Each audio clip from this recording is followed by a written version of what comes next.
Mga boss, nang napunta karon no sa atong gitawag nila og pagkaon challenge no. Mo ning gitawag boy daw, no.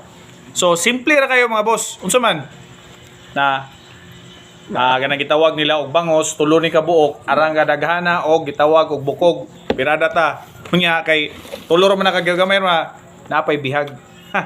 Mo ni atong diskarte karon hutdon ug tanan. Nya sa patabanan gamay luto kay ngano man nagdiet ta kay taas ta og sugar. Moro man na. Ang kanang luto mo ni makadagag sugar. Nya ay. Na mga idol. Simple rin mga boss. Ano ma'am? Na healthy na to gamay. Healthy tips pagkaot ta bangos ngano. Ang mga bangos mo na kita nga pabansang isda. Ang taong hindi kumila sa kanyang sariling wika daig pa sa malansang bangos mo na diha. Mo nag-ingon dito.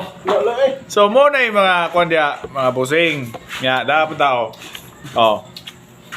Bihag. Manok na. Ato nang birada gamay.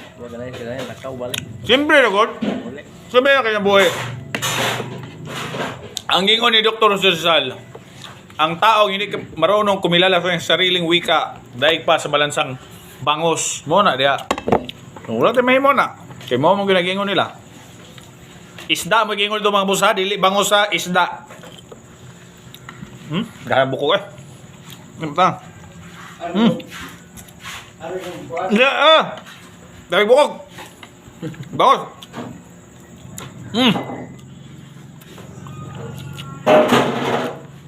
Pilang kilo na yung bangos? 260. Grabe ang bangos mga kaisunan.